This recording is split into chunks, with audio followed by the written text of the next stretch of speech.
The northern realm did not fear war. It feared time. Long before the bells tolled for morning, before healers whispered and queens learned to sleep alone, the people of the north learned one unbreakable truth. No Alpha King survived beyond 10 seasons. Not one. The curse was older than the palace stones, older than the banners stitched with silver thread. It was spoken of in hushed voices by hearth fires and etched into the minds of children before they learned their letters.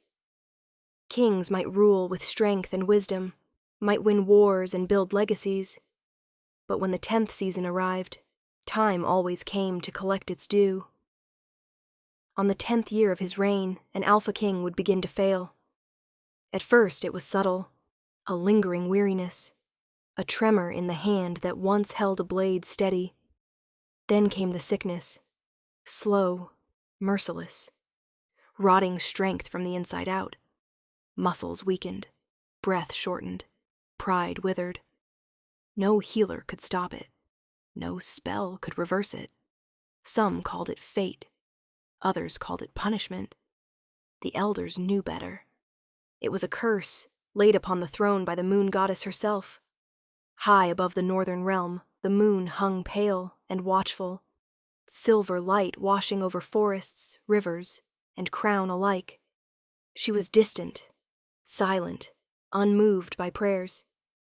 Yet her presence was undeniable. Every king ruled beneath her gaze. Every crown was worn at her mercy. The moon goddess did not forget. She counted. Seasons passed, years turned, and still she watched, waiting for balance to be restored. Inside the palace, time was beginning to run out once more. The current Alpha King sat upon his throne, a crown heavy upon his brow, though his hands trembled where once they had been unshakable. His breath came shallow now, each inhale a quiet battle he tried, and failed to hide from his court. Servants lowered their eyes. Warriors pretended not to notice. The healers exchanged glances filled with dread. The signs were unmistakable. The sickness had begun. Beyond the tall windows, the moon rose full and luminous, bathing the palace in cold light, as if reminding the kingdom of an ancient promise kept too faithfully. 10 seasons were nearly complete, and the northern realm once again stood on the edge of loss, knowing that no matter how strong a king might be, time always won. Morning crept softly into the palace, pale light slipping through high-arched windows and settling upon stone floors worn smooth by centuries of footsteps. The northern realm was waking, guards changing shifts, servants moving quietly through corridors, the distant clang of training steel echoing from the courtyard. Celine was already awake. She always was. For 15 years her days had begun before the sun, measured not by bells or commands, but by the needs of the children entrusted to her care. The palace had shaped her life so completely that she could walk its corridors with her eyes closed, counting her steps by memory alone. Every corner, every shadowed hall, carried echoes of laughter she had once coaxed from frightened boys who had known too early that they were born to a cursed crown. She paused just outside the prince's chambers, fingers tightening around the folded linens in her arms, and allowed herself one quiet breath. Inside those rooms were not princes. They were her boys. She had held Marcus first, swaddled and wailing, his cries fierce even as an infant, as if the world itself had offended him by daring to exist without his command. Even then, his presence filled a room. He had grown into that same fire, bold, restless, endlessly hungry for life. Marcus laughed loudly, spoke confidently, and never backed down from a challenge. The guards adored him. The court admired him. Destiny seemed to cling to him like a second skin. Damien had been different from the very beginning, quieter, observant. A child who watched before he spoke, who learned the world by listening. Where Marcus charged forward, Damien lingered, offering small hands to steady himself against walls or against her skirts. He had always noticed the things others missed, the servant struggling beneath a load, the wounded bird beneath a hedge, the sadness in Celine's eyes when she thought no one was watching. Celine loved them both fiercely, but differently. She entered Marcus's chamber first. He was already awake, seated at the edge of his bed, dark hair tousled, expression thoughtful in a way that always made her uneasy. The bold prince wore worry poorly. It dimmed something vital in him. "You're up early," she said gently. Marcus smirked. "I could say the same of you." She smiled despite herself. "Some habits never leave." He stood, taller now than the boy she once lifted onto her shoulders. Yet when he looked at her, there was still that familiar ease, like the world made sense when she was near. His gaze lingered a moment too long, something unspoken passing between them before he turned away. Damien's room was quieter. He sat by the window, book forgotten in his lap, eyes fixed on the courtyard below. When he noticed her reflection in the glass, he turned immediately. "You didn't knock," he said, not accusing, just observant. "You never need me to," she replied. Damien smiled softly, that gentle curve of lips that never demanded attention yet always earned it. He rose and took the linens from her arms without being asked, setting them neatly aside. "You should rest more," he told her. She laughed lightly. "You sound like an old man." He shrugged. "Someone has to worry about you." Moments like these were why the palace felt like home, and why it never truly was. Celine belonged to the princes in ways no one had ever written down. She was there for scraped knees and bruised pride, for nightmares that came in the shape of prophecy and death. She taught them their letters, their prayers, and the old songs passed down by women long forgotten. She was present in their triumphs and their quiet fears. Yet she was still only the nanny. At court gatherings she stood just beyond the light, invisible to nobles who spoke over her head. She was not invited to councils, not addressed unless necessary. The palace fed her, housed her, relied on her, yet never claimed her. She belonged everywhere, and nowhere. Sometimes, late at night, when the palace slept and the moon cast silver paths across the floor, Celine would stand at the nursery window and wonder who she might have been if her life had not been shaped by duty. She did not remember much of her family, only fragments, warm hands, a lullaby whispered beneath the open sky. The past felt like a half-remembered dream, slipping away each time she reached for it. The moon always seemed to watch her then, silent, knowing. But Celine never questioned it. She returned to her duties as she always had. Head bowed, heart steady. Love given freely and without expectation. She could not know that the very blood in her veins was ancient. She could not know that the kingdom's fate had already brushed against her hands countless times. For now, she was simply the nanny of the princes. The woman who raised two very different boys beneath a cursed crown, unaware that one day the moon would claim her as its own. Love did not arrive suddenly. It crept in quietly, like the changing of seasons, so gradual that neither Marcus nor Celine could name the moment it began. Years passed, and the palace shifted around them. The princes grew into men, their voices deepening, their shoulders broadening beneath the weight of expectation. Yet some things remained unchanged. Celine was still there in the mornings, steady and familiar, still there in the evenings, listening, soothing, reminding them of who they were beneath titles and prophecy. It was Marcus who changed first. He began to linger. At first it was harmless, staying behind after lessons, walking with her through the gardens under the pretense of asking questions he already knew the answers to. He teased her, challenged her, laughed too loudly just to hear her scold him. His presence was magnetic, filling spaces with warmth and restless energy. Celine noticed before she allowed herself to understand. She noticed the way his gaze followed her when he thought she wasn't looking. The way his tone softened when he spoke her name. The way the world seemed to fall away when they were alone, replaced by something fragile and dangerous. They never crossed a line. Not because they didn't want to, but because they understood the cost. Instead, their love lived in silences, in stolen glances across the training yard, in conversations that stretched long into the night, seated beneath ancient trees where the moonlight filtered through leaves like secrets. Marcus spoke of his dreams there, of ruling differently, of breaking the curse not through fear, but through strength and unity. Celine listened, believing in him with a faith that terrified her. Sometimes their hands brushed. Neither ever pulled away. Promises were never spoken, but they lived in the air between them, heavy, waiting.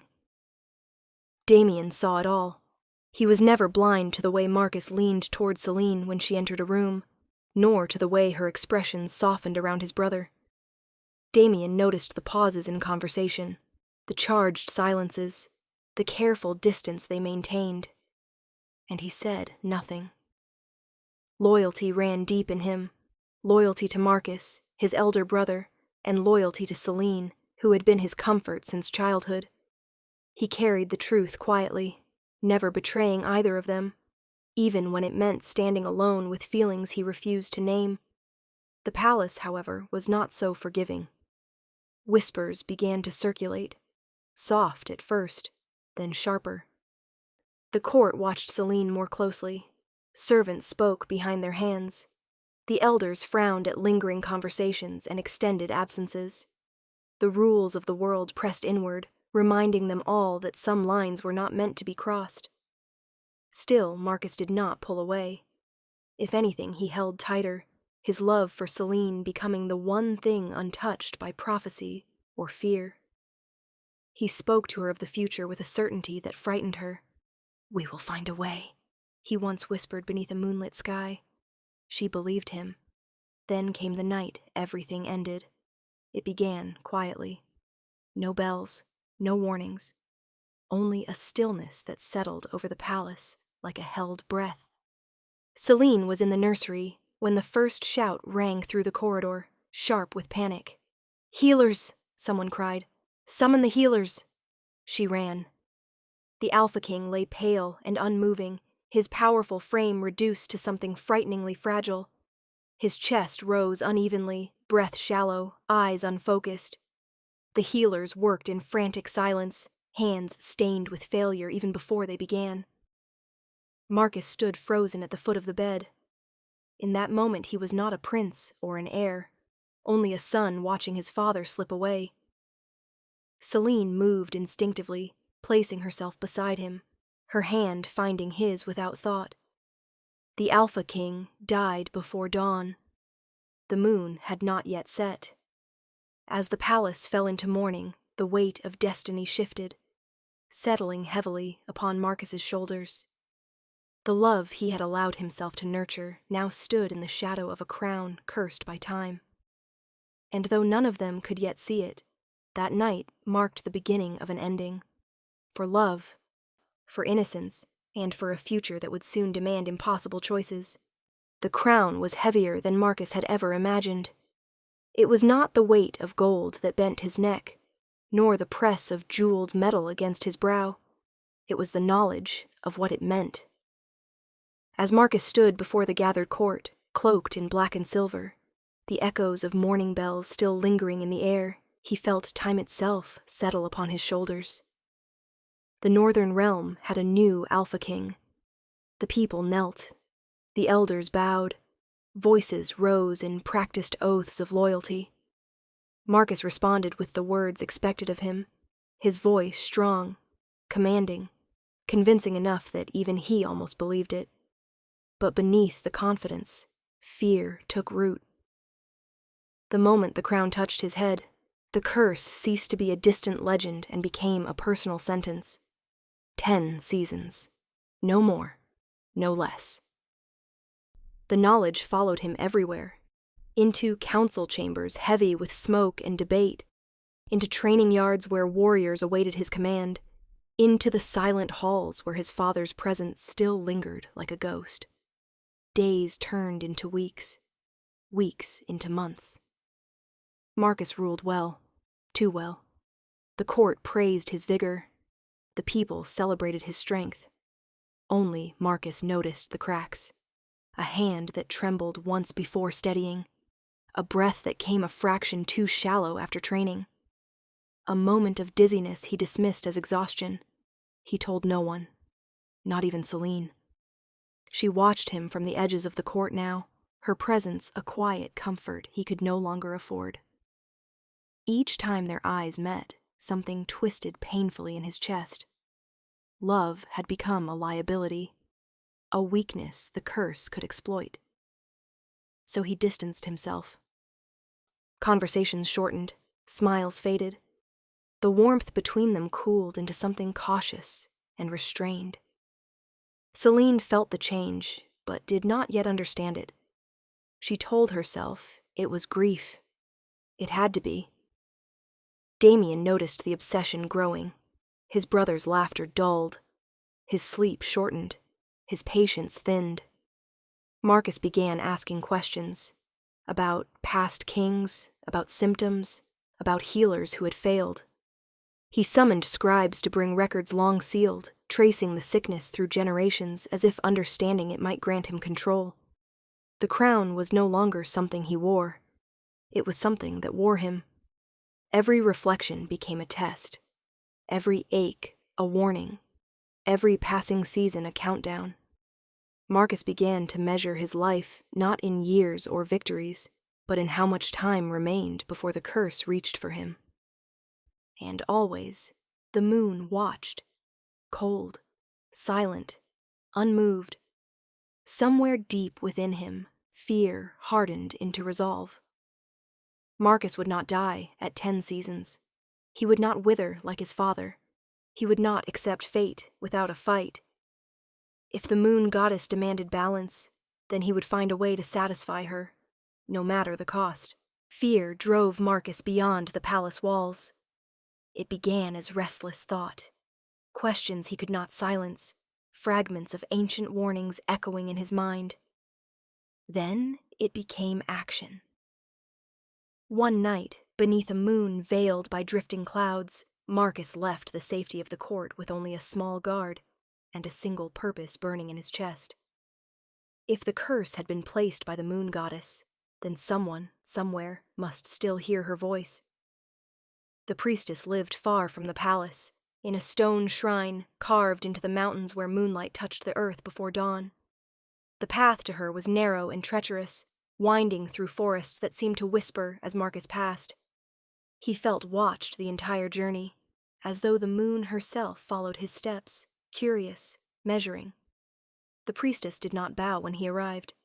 She was old, her hair silver white, her eyes pale and unfocused, as though she looked beyond the world of flesh. Moon symbols marked her skin, etched deep with age and devotion. She greeted him not as a king, but as a man running from death. "You are early," she said calmly. "The curse has not finished counting yet." Marcus's jaw tightened. "It will not take me." The priestess tilted her head, listening, not to him, but to something unseen. Then she turned toward a shallow basin filled with moonlit water and gestured for him to approach. "The moon goddess does not delight in punishment," she said. "She demands balance." Marcus leaned forward, desperation bleeding through his composure. "Then tell me how to restore it." The priestess closed her eyes. The air shifted. The moonlight intensified, reflecting sharply against the stone walls as ripples spread across the water without being touched. At last, she spoke. "Only a woman touched by the moon," she intoned, "seated beside a king, can break the curse upon the throne." Hope struck Marcus like lightning. His breath caught. "Who is she?" The priestess's gaze clouded. The water shimmered again. Images flickering. Silver light, a woman's silhouette, blood soaked into earth long forgotten. The vision fractured before clarity could form. "There are bloodlines blessed by the moon," the priestess said carefully. "Noble houses once marked for balance." Marcus seized upon the words. "Which house?" She hesitated, just long enough for fate to shift. "House Rufus," she finally said. "They are favored. Their lineage has long been tied to lunar blessing." Marcus felt the world snap into focus. House Rufus. Noble, powerful, acceptable to the elders. A solution that required no defiance, only sacrifice. He straightened, resolve replacing fear with something colder, sharper. "Lady Anne," he murmured. The priestess studied him then, truly seeing him for the first time. "Hope can save a kingdom," she warned softly, "or destroy a man." Marcus barely heard her. He returned to the palace, transformed. The curse no longer felt like an unstoppable fate. It felt like a puzzle waiting to be solved. He summoned advisors, requested records of House Rufus, arranged formal visits under the guise of diplomacy. Celine noticed his absence before she understood its meaning.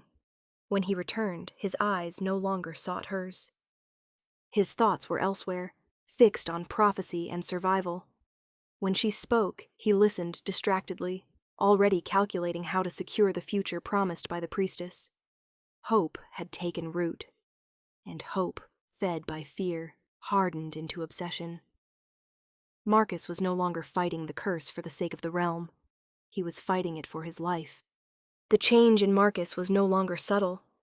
It swept through the palace like a cold wind, altering familiar spaces, shifting loyalties, silencing what had once felt certain. Where his presence had once been warm and constant, it now became distant, measured, carefully controlled. And at the center of it all was Lady Anne of House Rufus. She arrived at court beneath banners stitched with moon sigils, welcomed with ceremonial reverence and eager smiles from the elders. Lady Anne was everything the court admired, poised, graceful, noble in both bearing and blood. Her beauty was refined, her smile practiced, her voice calm and steady. She fit seamlessly into the role the prophecy demanded. Marcus stood at her side more often now. They walked together through the gardens where he and Celine once lingered. They spoke in low, deliberate tones during council gatherings. He listened to Lady Anne with an attention that cut deeper than cruelty, not because it was unkind, but because it was intentional. Celine watched from the edges. At first she told herself she was imagining it, that grief and fear were distorting her perception, but the truth grew harder to ignore with each passing day. Marcus no longer sought her out. Their shared moments vanished, replaced by polite distance. When their eyes met, something guarded flickered in his gaze, an invisible wall she could not breach. The palace that had once felt like home turned unfamiliar. Whispers followed her now, sharper than before. Servants bowed, but avoided her eyes. The court watched with thinly veiled curiosity, already crafting narratives she had no voice in shaping.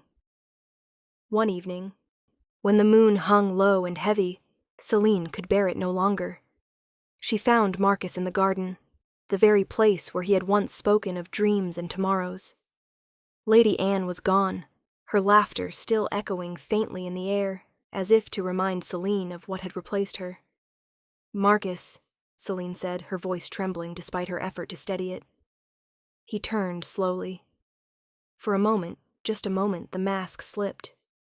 Pain flickered across his face, quick, buried, but real. "You've been avoiding me," she said. He did not deny it. "Why?" she asked, desperation bleeding into the word. "What have I done?"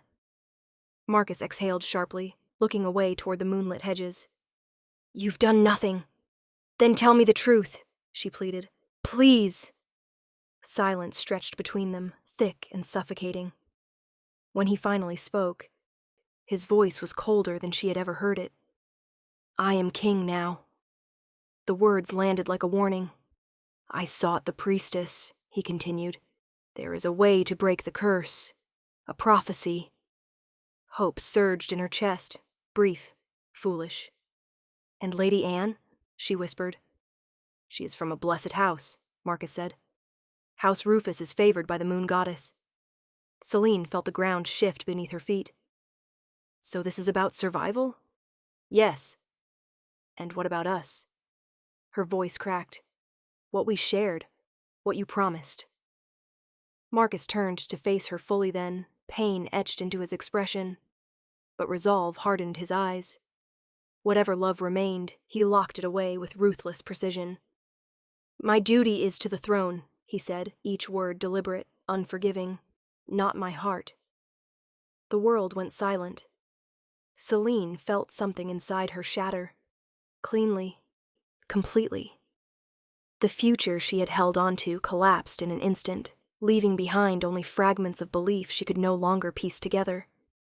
She stared at him, searching for a trace of the man who had once whispered dreams beneath the moon. She found only a king standing at the edge of fate. I would have stood by you, she said softly, no matter the cost. Marcus closed his eyes. That is precisely why I cannot allow it. She turned away before he could see the tears spill. The garden blurred as she fled, the palace corridors stretching endlessly before her. Every step felt heavier than the last. The place that had shaped her life now felt like a cage, echoing with promises broken by fear. That night, Celine did not cry aloud. She sat alone in her small chamber, staring at hands that had once been held with such certainty. The moonlight crept across the floor, cold and distant. For the first time in her life, she felt truly alone.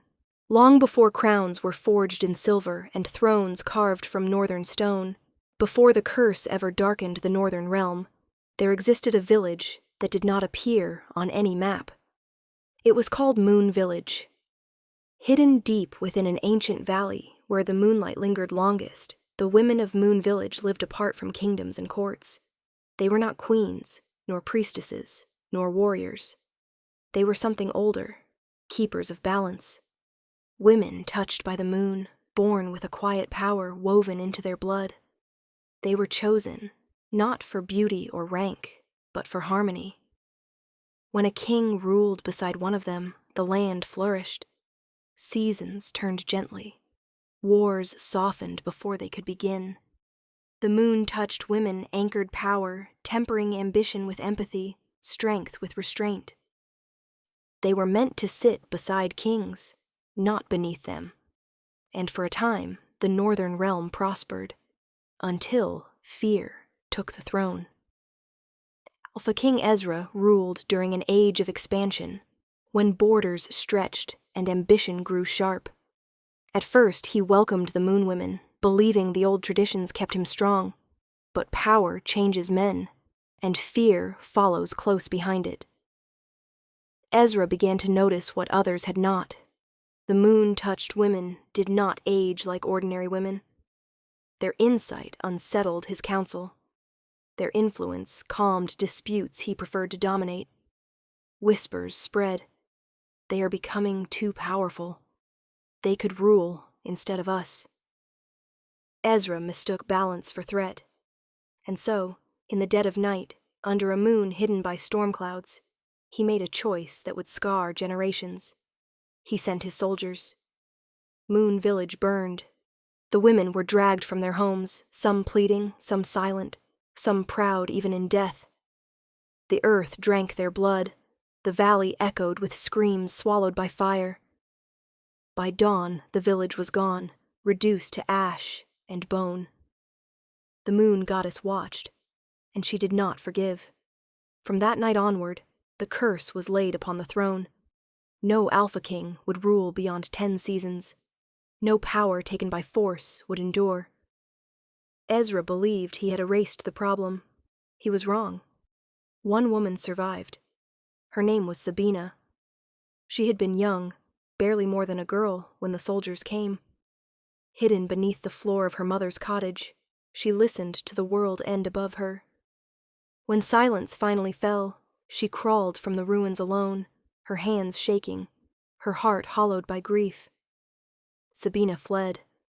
She cut her hair, changed her name, buried every symbol of her past. She vowed never to speak of Moon Village again, never to pass down its truth, Not out of shame, but out of love. She would protect her bloodline by erasing its history. And so she lived as an ordinary woman. She married quietly, gave birth quietly, loved quietly. Generation after generation followed, women born with an unexplainable pull toward moonlight, with hearts too gentle for the cruelty of the world, with strength that bloomed most fiercely in sacrifice. None of them knew why. Until Celine. Celine carried Sabina's blood, the last moon-touched woman. She did not feel powerful. She did not glow with magic or command the tides. Her gift was quieter, deeper, the ability to steady broken souls, to love without possession, to bring peace where fear ruled.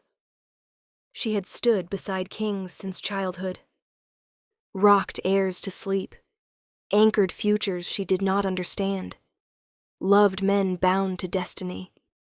And she had no idea that the prophecy Marcus sought, the woman touched by the moon, had been standing beside him all along. The moon goddess had never been absent. She had been waiting, watching Celine grow, watching her heart break, watching history begin to turn back toward balance. The bloodline had been erased from records, but it had never been erased from fate. And soon, whether Celine was ready or not, the moon would remember her. Grief did not leave Celine all at once. It lingered, soft, persistent, settling into the spaces where hope had once lived. She moved through her days as she always had, fulfilling her duties with quiet efficiency, but something inside her had dimmed. Her laughter faded first, then her certainty, then the sense of belonging she had clung to for so long. And it was Damien who noticed. He noticed the way she avoided the gardens now, the way she no longer lingered in conversation, the way her eyes carried a guarded distance, as though she had learned too well what it cost to hope. Where others saw nothing amiss, Damien saw everything. He always had. Their first real conversation after Marcus's rejection happened by chance, or perhaps by the quiet hand of fate. Celine was alone in the west corridor, standing before a tapestry she had dusted 1,000 times before. Damien approached slowly, careful not to startle her. "You've been here a while," he said gently. She turned, offering a polite smile that did not reach her eyes. "I didn't realize." He hesitated, then spoke words he had held back for too long. "You shouldn't have been treated that way." Her breath caught. "You shouldn't say that." "I should," Damien replied quietly. "And someone needs to." When Marcus learned that Damien had spoken in Celine's defense, the argument was swift and sharp. The brothers faced one another in the training yard, steel glinting between them, though neither reached for a blade. "She was good to both of us," Damien said, voice steady despite the tension. "She gave us everything." "And you cast her aside as though she were nothing." Marcus's jaw tightened. "This is not your concern." "It became my concern the moment you broke her," Damien answered. "Duty does not excuse cruelty." For a moment Marcus looked at him as though seeing his younger brother for the first time, not as a quiet shadow, but as a man with convictions of his own. He turned away without reply, the distance between them widening. Damien did not regret his words. If anything, it freed something within him. In the days that followed, Damien found himself drawn more often to Celine, not out of intention, but instinct. He joined her on quiet walks, sat beside her in companionable silence, listened when she spoke and when she did not. He never asked her to explain her pain, never tried to fix it. He simply stayed. One evening, as they watched the sun sink beyond the palace walls, Damien spoke of himself in a way he never had before. "I never wanted the crown," he admitted, "not even as a child." Celine glanced at him in surprise. "I wanted a small life," he continued, eyes fixed on the horizon. "Somewhere quiet. Somewhere the moon was just the moon, not a reminder of endings." She smiled faintly. "That sounds peaceful." "It does," he said softly.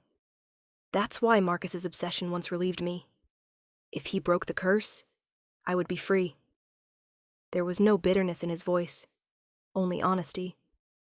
Time passed differently around Damien. Moments slowed. Silences felt safe rather than heavy. When memories overwhelmed her, Damien grounded her with presence alone.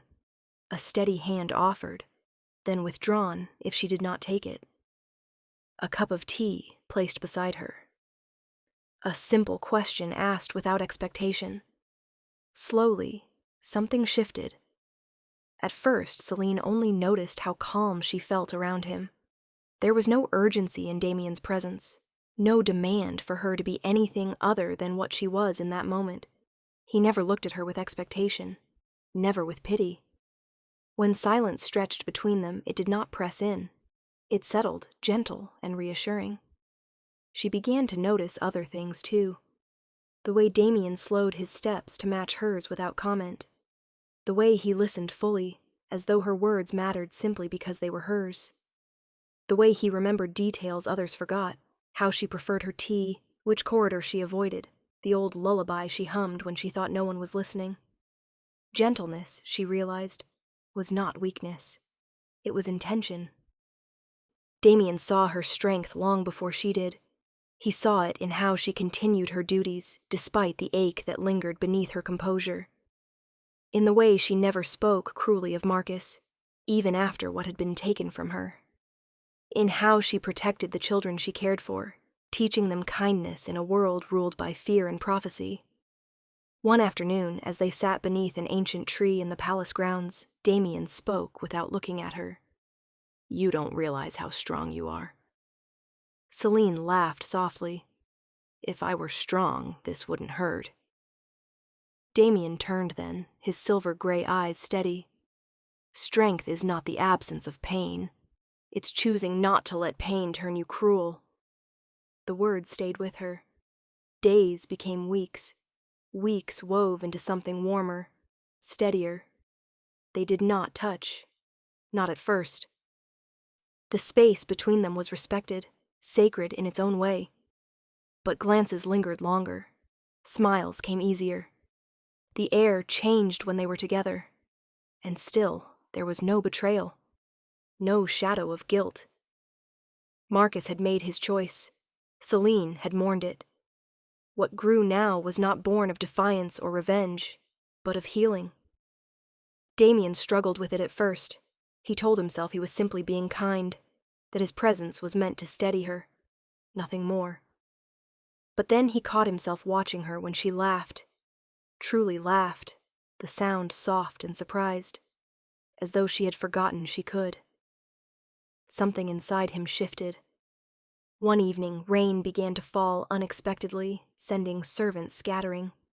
Celine and Damien took shelter beneath a stone archway, laughter breaking free as droplets soaked their cloaks. For a brief moment, they stood too close. Neither moved. Celine felt it then, a warmth that had nothing to do with proximity. It was recognition, not of destiny, but of choice. She stepped back first, heart racing, not from fear, but from clarity. Damien exhaled slowly, as if steadying himself. "I don't want to rush you," he said quietly. "I know," she replied, "and I don't want to run from this." The words surprised them both. From that moment on, the truth no longer needed naming. They were careful, respectful. They allowed love to unfold at its own pace. Shared walks, late conversations, laughter returning like sunlight after a long winter. Love bloomed not as fire, but as warmth. Unplanned, undeniable. And beneath the ever-watchful moon, two hearts, once broken, once silent, began to beat in quiet harmony.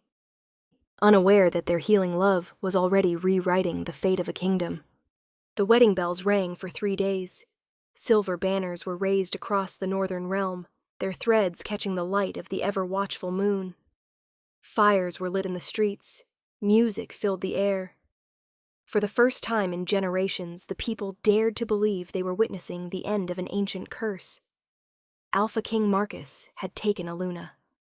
Lady Anne of House Rufus stood beside him beneath the vaulted ceiling of the great hall, radiant in ceremonial white, moon sigils stitched into her gown. She moved with practiced grace, her smile calm and assured, every inch the noble Luna the elders had prayed for. When Marcus placed the ceremonial circlet upon her head, the court erupted in applause. Hope surged like wildfire. If the prophecy was true, if a woman blessed by the moon could break the curse, then this union marked a new beginning. The elders exchanged triumphant glances. The people celebrated late into the night. Songs were written before the seasons could even turn. Marcus wore the crown proudly. From the outside, he looked every bit the king who had outwitted fate. He stood tall, his posture unbowed, his expression resolute. But beneath the celebration, something inside him remained tightly locked, fear restrained by will alone. Celine watched from the edges of the hall. She stood where she always did, present, useful, invisible. Her expression remained composed, her hands folded neatly before her, but the sight before her felt strangely distant, as though she were observing someone else's life unfold. She did not cry. She had already spent her tears. Instead, she focused on breathing, on standing, on reminding herself that what had once been hers was now finished. This was the path Marcus had chosen, and she would not follow it in her thoughts anymore. Damien stood beside her, silent. Relief moved through him in a way he had not expected. If Marcus had truly broken the curse, then the future shifted entirely. Damien would never wear the crown. He could live the quiet life he had always wanted, free from prophecy, free from the weight that had crushed generations before him. The thought was both comforting and disorienting. He glanced at Celine, sensing the tension she kept carefully contained. He wanted to reach for her, to reassure her, but the moment was not theirs. Instead, he stayed close, his presence a quiet anchor amid the noise. In the days that followed, the palace transformed. Laughter returned to halls once haunted by dread. The elders spoke of long reigns and future heirs. Healers were dismissed with smiles instead of fear. The curse, it seemed, had finally been outmaneuvered. Celine tried to believe it. She threw herself into routine, into purpose. She tended to her duties with renewed focus, reminding herself that life continued whether hearts healed or not. She smiled when spoken to. She slept. She woke. And yet fear lingered. At night, when the celebrations faded and the palace grew still, she found herself staring at the moon through her window. It felt unchanged, cold, distant, unreadable. Damien noticed her restlessness. "You don't believe it's over," he said one evening, not accusing, just stating truth. She hesitated. "I want to." He nodded. "So do I." They stood together in silence, watching the moon rise above the palace walls. Hope had been crowned that day, dressed in silver and vows. But somewhere beneath the music and ceremony, fate waited patiently. Time had not stopped counting, and the moon, unchanged and eternal, had yet to speak.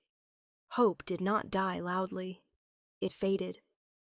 The first signs were easy to dismiss.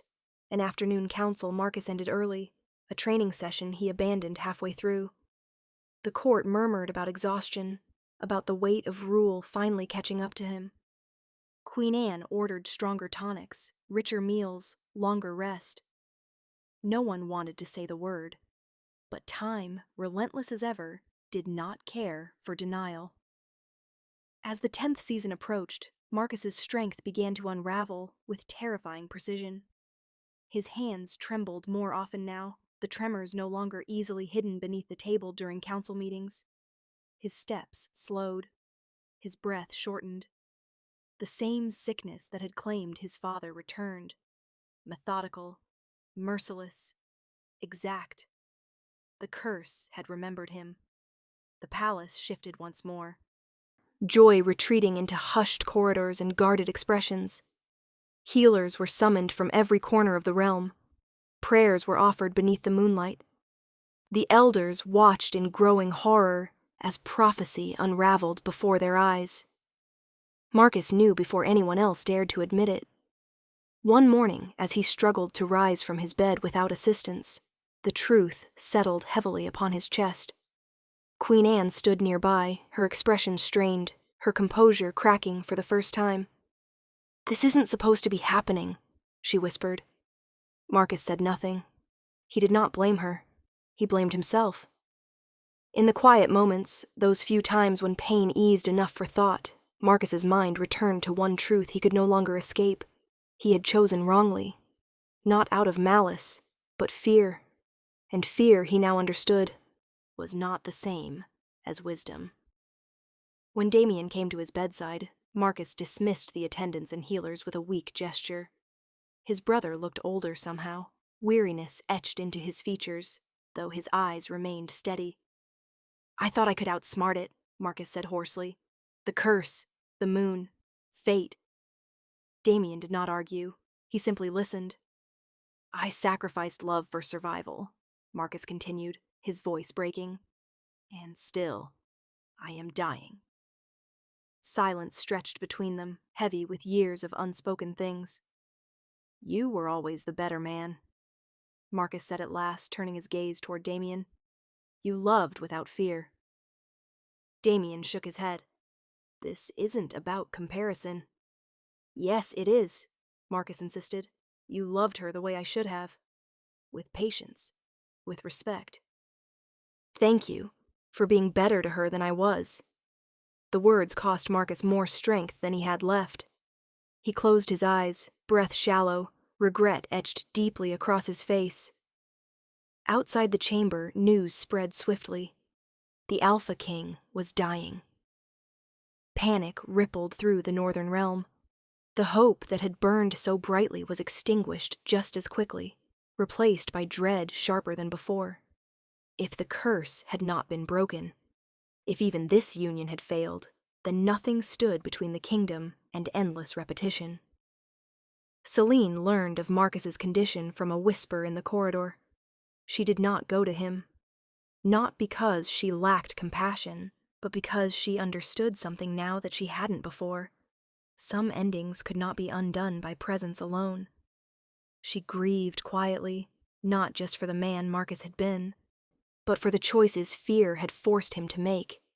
As the 10th season reached its end, the moon rose full and unyielding above the palace. Time had finished counting, and the northern realm once again stood on the brink, its fate uncertain, its hope broken, its future resting in the hands of a man who had never wanted the crown at all. Marcus died just before dawn. The moon was fading from the sky, its silver light thinning as the first gray hints of morning crept over the palace towers. There were no final words spoken to the court, no dramatic farewell. Only a long, shallow breath, and then nothing at all. The curse had claimed another king. The bells began to toll before the sun fully rose. Deep, slow, unrelenting, their sound rolled across the northern realm like a warning carried on the wind. Streets emptied, fires dimmed, knees bent instinctively, not only in grief, but in fear, for the people had seen this before.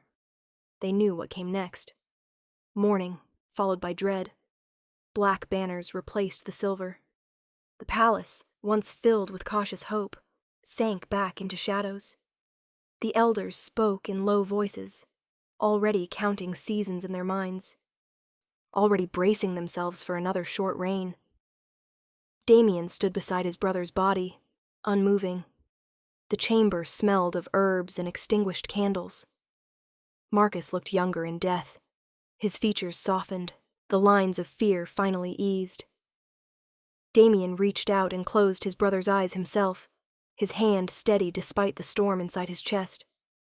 "I'm sorry," he whispered. "For everything. For nothing." Celine watched from the doorway. She did not cross the threshold. Some grief belonged to blood alone.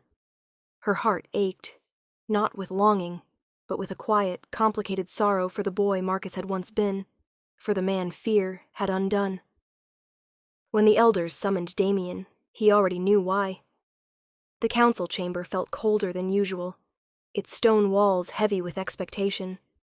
The elders stood in solemn formation, their faces grim.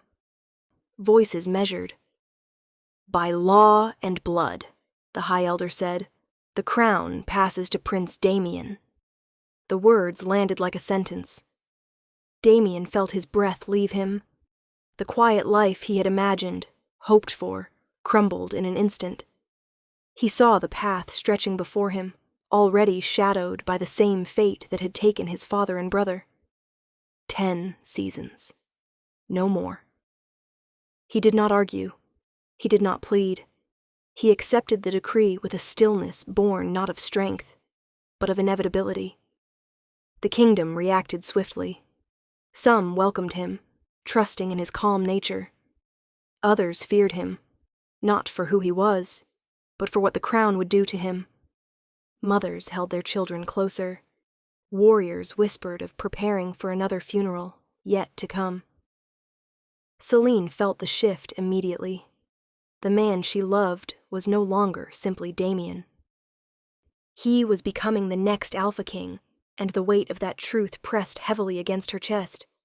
Fear took root, sharp, insistent. She had already loved one man doomed by the throne. She did not know if she could survive loving another. That night, as Damien stood alone on the palace balcony, staring out at a kingdom that suddenly belonged to him, Celine watched from a distance. Neither moved toward the other at first, both trapped by thoughts too heavy to voice. The moon rose slowly above them, pale and distant. Damien felt it then, the fear he had always managed to keep at bay, the certainty that no matter how gentle his heart, the crown would demand its price. And Celine, standing in the shadows, felt the same terror echo in her chest. The future loomed before them, uncertain, unforgiving, and counted in seasons. And for the first time, love felt as dangerous as it was necessary. The night air was cold on the palace balcony. Damien stood at the stone railing, hands braced against it as if the weight of the world might press him over the edge if he loosened his grip. Below, the northern realm lay quiet beneath morning. Fires dimmed, streets emptied, the kingdom holding its breath as it always did after a king's death. The moon hung high, watching, counting. He had faced battlefields without fear, stood unflinching before roaring crowds, yet nothing unsettled him like the thought forming relentlessly in his mind. 10 seasons. That was all the throne ever allowed. Behind him, soft footsteps approached. He knew who it was before she spoke. Damien. Her voice carried his name the way it always had, gentle, steady, grounding. He turned slowly, and for a moment the crown he would soon wear felt distant, irrelevant. She was dressed simply, as always, moonlight threading through her hair, her face pale with worry she no longer tried to hide. "I didn't want to intrude," Celine said quietly, "but you looked lost." "I am," he admitted.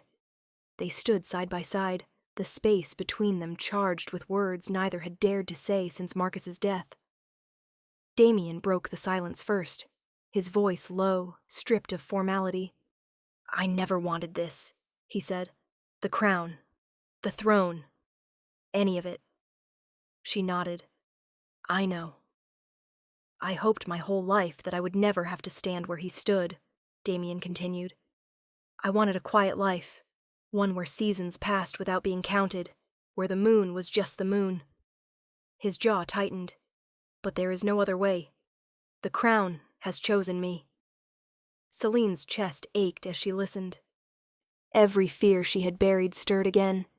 Visions of sickness, of loss, of standing helpless as time took another man she loved. Damien turned to her then, truly looking at her, as though anchoring himself in her presence. "I'm afraid," he said simply. The words undid her more than any declaration could have. "I don't fear death," he went on. "I fear wasting what time I have left. I fear ruling without ever truly living." He reached for her hand, hesitant, as though still giving her the choice to pull away. "If these are the only seasons I am given," he said, voice breaking, "then I want to spend them loving you, openly, fully, without regret." Celine felt her strength falter. For a heartbeat she saw the future she feared, the sickness, the loss, the unbearable grief waiting at the end of 10 short years. Fear rose like a tide, threatening to sweep her away. But beneath it was something stronger. Love. Not the reckless love of youth, nor the desperate love of hope, but the steady love born of choice. She tightened her grip on his hand. "I'm terrified," she confessed. "I've watched this throne take everything from the men who wear it. I don't know if my heart can survive that again." Damien swallowed hard. "Then I will understand if you walk away." She shook her head, tears spilling freely now. "No, I won't." He stilled. "I won't love you halfway," Celine said, voice trembling but resolute. "And I won't abandon you to face this alone. If you are given 10 seasons, then I will stand beside you through every one of them." She lifted his hand and pressed it against her chest. "We will fill them with memories so strong that even the moon cannot erase them." Damien pulled her into his arms then, holding her as though the world might fall apart if he let go. For the first time since Marcus's death, the weight on his chest eased. Just a little. The moonlight wrapped around them, silent and unjudging. 2 souls stood on the edge of fate, not defying it, only choosing love within it. And for the first time in generations, the moon goddess did not look upon a king who ruled from fear. She watched a man who chose to love, no matter the cost. The coronation day dawned beneath a veiled sky. Clouds stretched thin across the heavens, pale enough for moonlight to bleed through, even in daylight, as though the moon goddess herself refused to look away. The bells rang, not in celebration, but in solemn acknowledgement of fate. Another king was being crowned.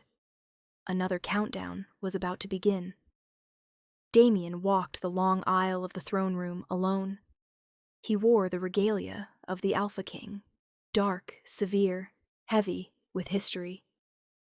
Every step echoed against the stone, each one carrying the weight of generations that had failed before him. The elders stood in a half circle, faces unreadable, eyes sharp with expectation and doubt. Celine stood at the far end of the hall. She was not dressed as nobility. No jewels crowned her head. No house banners followed her steps. She wore a simple ceremonial gown in moon white, unadorned, her hair loose down her back. To many in the court she looked out of place. To Damien she looked like truth. The crown was placed upon his head. "By blood, by law, and by the will of the realm," the High Elder intoned, "Damien of the Northern Line is named Alpha King."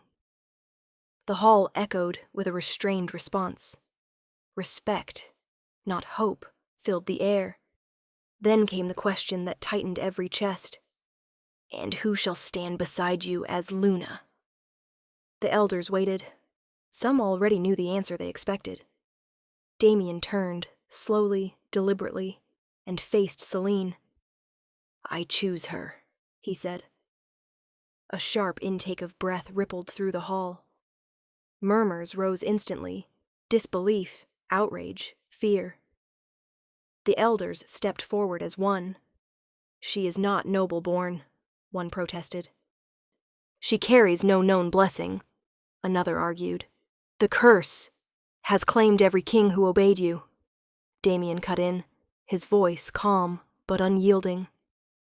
Silence fell. "For decades," he continued, "you have chosen Lunas from noble houses. You have followed prophecy as you understood it, and still, kings died. I will not spend my reign in chains forged by fear." He stepped toward Celine, extending his hand.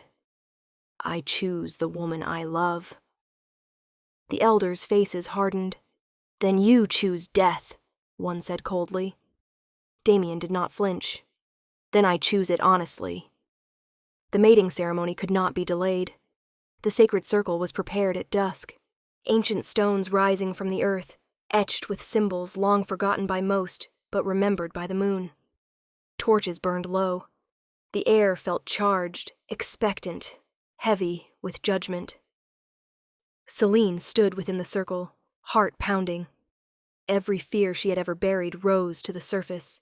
She was a nanny, a servant, a woman without name or title. And yet here she stood, about to bind her fate to a throne cursed by time. Damien stepped before her. His eyes searched her face, not as king to subject, but as man to woman. You can still walk away, he said softly. She lifted her chin. I won't. The ritual words were spoken. Ancient vows echoed through the stones. When the moment came, Damien leaned forward and marked Celine, his touch firm, reverent, final. The hall held its breath. Then Celine reached for him. Her hands trembled only once before steadying. She pulled him close and marked him back. The instant their bond sealed, the world changed. Light exploded from above. Moonlight, pure, blinding. Alive, poured down upon the sacred circle, washing over them in waves of silver brilliance. The stones hummed, the air vibrated, the crowd cried out in awe and terror as the moon goddess's presence filled the space, undeniable, overwhelming. Celine gasped as warmth flooded her veins, not pain, but recognition. Memories she had never lived brushed against her soul, a lineage awakening, a promise remembered. Damien felt it too, the crushing weight that had shadowed his bloodline lifting, breath returning to his lungs as if for the first time. The moon goddess had answered. When the light finally faded, Damien and Celine stood untouched at the center of the circle, bound, radiant, unbroken. No king had ever been claimed like this. No Luna had ever been chosen like this. The elders stood in stunned silence. For the first time in generations, the moon had not punished a king. She had blessed one. And the northern realm, trembling on the edge of despair, felt something it had not known in centuries. Hope. The 11th season arrived quietly. There were no bells to announce it. No warnings carried on the wind. No sickness creeping through the palace corridors.